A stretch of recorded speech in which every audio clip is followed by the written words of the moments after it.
Hello guys, welcome back to you on my YouTube channel. And as yesterday we discussed about passive voice and active voice, so now I will continue the same active and passive voice and also teach you many things about active and passive voice. So guys, हमने कल discuss किया था, कल हमने rules discuss किए थे, जैसे हम कि रूल जैसे फर्स्ट फॉर्म को हम इज़ामार में चेंज करते हैं, सेकंड फॉर्म को was verb plus third form में चेंज करते हैं और विल को will be plus third form में चेंज करते हैं. आज हम फर्दर डिस्कस करेंगे, जो आगे के जो रूल्स हैं हम उनको डिस्कस करने जा रहे हैं. अब हम बात करते हैं प्रेजेंट कॉन्टिन्यूअस टेंस को. Present continuous tense means is am are I N G. अगर किसी सेंटेंस में इज एम आर और वर्ब की फर्स्ट फॉर्म के साथ आईएनजी आ जाए, मींस प्रेजेंट कॉन्टिन्यूअस टेंस आ जाए, तो उसको हम कैसे चेंज करेंगे. तो इसको चेंज कैसे करेंगे, इसमें क्या हो जाएगा, इज बीइंग हो जाएगा, एम बीइंग हो जाएगा और आर बीइंग हो जाएगा. और वर्ब की थर्ड फॉर्म जैसे मैंने आपको बताया है, वर्ब की थर्ड फॉर्म सभी के साथ एज इट इज आएगी. अब देखो बीइंग क्यों लगा है, देखो is am are plus ING. यहाँ पे इन्होंने क्या किया है, आईएनजी लगाया हुआ है, आईएनजी के साथ हमने बी लगा दिया है और ये हमारा बीइंग हो गया है. आई थिंक आपको समझ में आ गया होगा. अब बात करते हैं वॉज वर्ब की. Was verb means past continuous tense. Was verb और वर्ब की फर्स्ट फॉर्म के साथ हम क्या लगाते हैं, आईएनजी लगाते हैं. तो सेम एज जो आपका वॉज वर्ब है वो किसमें चेंज हो जाएगा, वॉज बीइंग में, मतलब वर्ब के साथ बीइंग लग जाएगा और वॉज के साथ बीइंग लग जाएगा और वर्ब की third form as it is आएगी.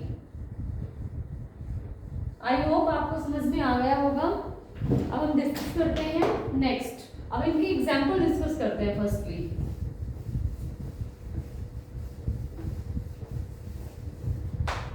जैसे now see the sentence, she is teaching English. अब देखो this is a subject she और इज टीचिंग क्या हो गया आपका, ये आपकी हेल्पिंग वर्ब हो गई इज एम आर के साथ आईएनजी. तो आपका ये किसमें चेंज हो जाएगा, इज बीइंग में.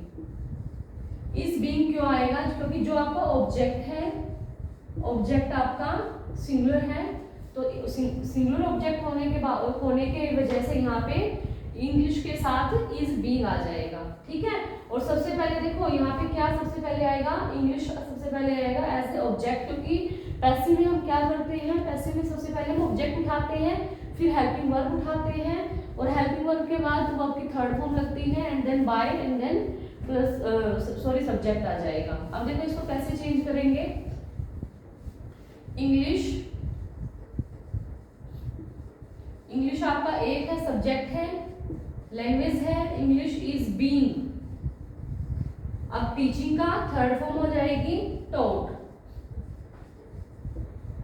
Taught by her. English is being taught by her. I think आपको समझ में आ गया होगा. अब हम नेक्स्ट डिस्कस करते हैं.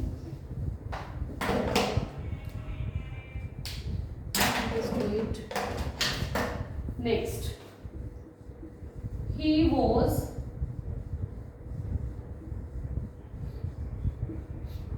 playing football. सो ही सब्जेक्ट हो गया, was playing हेल्पिंग वर्ब हो गई आपकी और फुटबॉल आपका ऑब्जेक्ट हो गया. तो सबसे पहले हमने क्या करना है, हमने ऑब्जेक्ट आगे लेके आना है. तो फुटबॉल हम आगे लेके आ जाएंगे. देखो फुटबॉल सिंगुलर है तो फुटबॉल के साथ वॉज आ जाएगा, वॉज बीइंग. प्लेइंग की थर्ड फॉर्म प्लेड हो जाएगी, प्लेड बाय. ही है तो ही का यहाँ पे हिम आ जाएगा. आई होप गाइस आपको समझ में आ गया होगा. अब एक एग्जांपल और ले लेते हैं. नेक्स्ट वन देखो आप, he was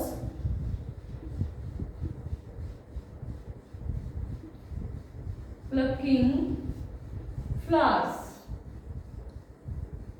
अब देखो यहाँ पे सब्जेक्ट है, was plucking हेल्पिंग वर्ब है और फ्लावर्स आपका ऑब्जेक्ट है।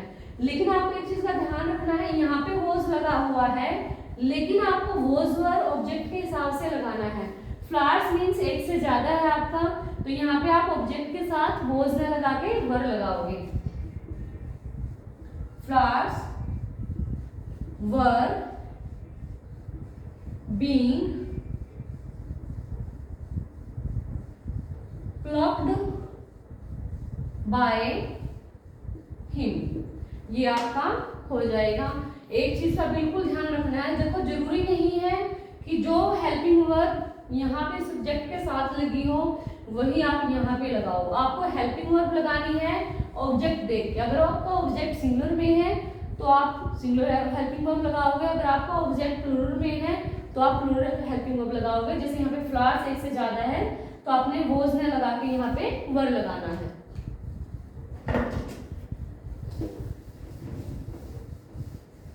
अब हम नेक्स्ट रूल की तरफ जाते हैं। अब हम बात करते हैं हैज हैव। अगर किसी सेंटेंस में हैज हैव प्लस वर्ब की थर्ड फॉर्म आता है हमेशा, इसको हम बोलते हैं present perfect tense.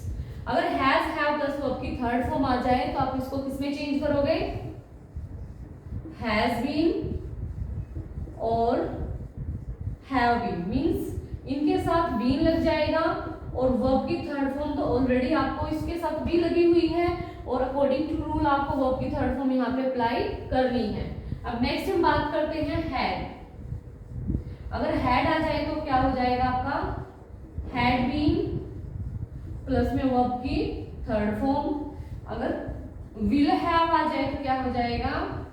Will have been, will have been आ जाएगा और वर्ब की थर्ड फॉर्म आ जाएगी। ये रूल आप नोट कर लेना साथ के साथ में। Has have plus third form आ जाए किसी भी सेंटेंस में, अगर उसको आपको पैसे में चेंज करना आ जाए तो आपको हैज और हैव दोनों के साथ बीन लगा देना है और वर्ब की थर्ड फॉर्म आएगी। अगर हैड आ जाए, हैड के साथ बीन आ जाएगा, वर्ब की थर्ड फॉर्म आ जाएगी। विल हैव आ जाए, विल हैव के साथ बीन आ जाएगा और वर्ब की थर्ड फॉर्म आ जाएगी। अब एक एग्जांपल देख लेते हैं इनका।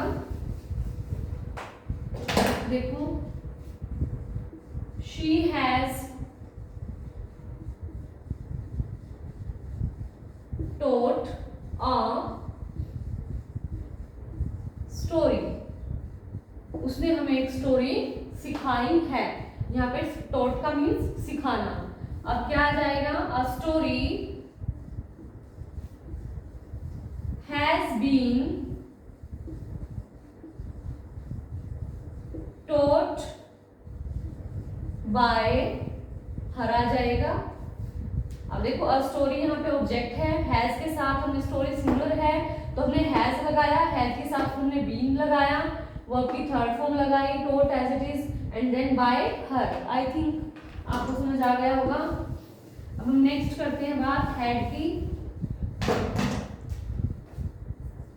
He had cooked food। उसने खाना पका लिया था, तो फूड का क्या है यहाँ पे? एज ए ऑब्जेक्ट है। Food had been cooked by him। Guys I hope आपको समझ में आ रहा है। नोट करते जाना आप साथ के साथ और जितना ज्यादा हो उसके आप प्रैक्टिस करना। इसके जितने प्रैक्टिस सेट करोगे उतना अच्छे से आप कवर कर पाओगे।